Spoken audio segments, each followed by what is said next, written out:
Question de Sébastien Desmet. Bonsoir Monsieur Asselineau. Que pensez-vous de l'intervention de Florian Philippot sur RMC et BFM TV, au micro de Jean-Jacques Bourdin, lorsqu'il a repris des choses que vous ne cessez de dire au sujet du Brexit et de l'oligarchie? Je pense que M. Philippot, il n'est pas le seul. Il y a de plus en plus de responsables politiques, enfin de responsables, des irresponsables, disons de dirigeants politiques, ou républicains, chez M. Mélenchon, dans la nébuleuse, certaines nébuleuses autour de M. Mélenchon. Et il y a de plus en plus de gens qui viennent voir ce qui se passe à l'UPR. Parce que vous savez, la croissance de notre mouvement, elle ne passe pas inaperçue. On a atteint un sommet le 11 novembre dernier, on a eu 114 adhésions dans la journée. On est redescendu un petit peu. Mais actuellement, nous ne sommes pas en campagne électorale, on est seulement en pré-campagne électorale.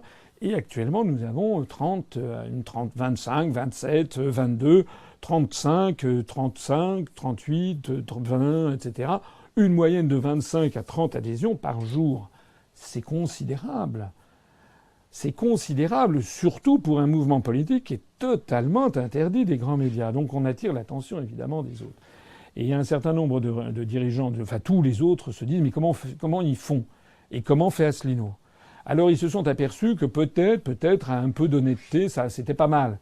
Donc M. Fillon a fait sa campagne, clarté, honnêteté, vérité, etc.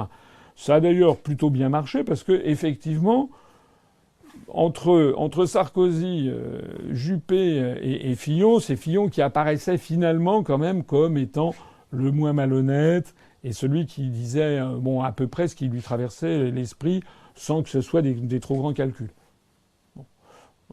Je n'en dis pas davantage, parce que par ailleurs, on voit qui est derrière M. Fillon. Ce sont exactement les mêmes forces que celles qui étaient derrière M. Juppé, ou d'ailleurs derrière M. Hollande. Hein.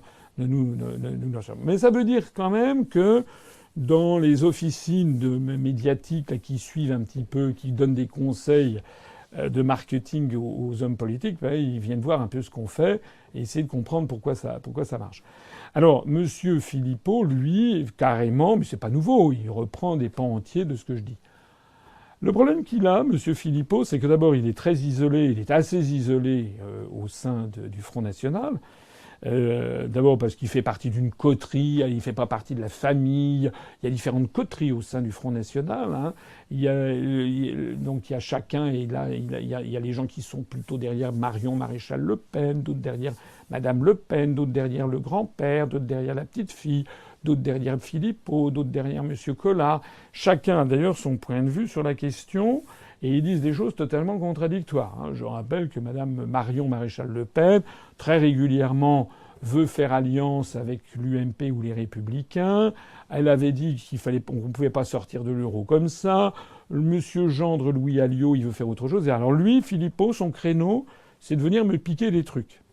Il avait été, lorsqu'il y avait eu un forum économique là, qui s'était tenu il y a 2 ou 3 ans, on l'avait repéré derrière un pilier. Là, il était en train de prendre des notes. C'était pas très, très glorieux. Alors après, il a dit que c'était pas vrai, sauf qu'il y a eu 20 personnes qui l'ont eu sans même aller lui parler. Bref. Tout ça, c'est quoi? Ça prouve que c'est assez minable. Hein, les copieurs, c'est de la copie, c'est du plagiat. Qu'est-ce que vous voulez que je vous dise? Il me plagie. Voilà. Hein. Il me plagie. J'allais lui répondre ce que disait M. Le Pen père il y a quelques années, qui disait les Français préféreront toujours l'original à la copie. Voilà. Parce qu'à supposer même qu'un jour M. Philippot reprenne exactement tout ce que je dis, et dans un certain nombre de cas il ne se gêne pas, il n'en reste pas moins qu'il est affilié à une SARL qui s'appelle la SARL Le Pen, et il n'en reste pas moins qu'il y a tout un corpus doctrinal, il y a tout un discours au Front National qui n'a aucun rapport avec ce que je dis. Les gens qui ont un doute, je les invite à aller sur les pages Facebook, ou même où vous y êtes, soit celle de l'Union populaire républicaine, soit celle de François Asselineau, et d'aller voir ce que les gens écrivent, et puis après d'aller voir la page Facebook du Front National et voir ce que les gens écrivent sur la page Facebook du Front National. Ils seront édifiés, ils verront que nous ne drainons absolument pas les mêmes forces, que nous ne suscitons absolument pas les mêmes réactions. Nous attirons, nous tirons les Français, tous les Français, vers le haut. vers la respectabilité, vers l'intelligence, vers la compréhension des événements, vers le rassemblement national pour que nous exprimons ce que la France elle a de mieux en elle, chez tous ses enfants, quelle que soit leur origine, leurs conditions sociales, leurs origines ethniques, leurs confessions religieuses, y compris ceux qui n'en ont pas. Voilà. Allez sur la page Facebook du Front National, vous verrez que c'est souvent ceux qui s'y expriment ce que la France a de pire.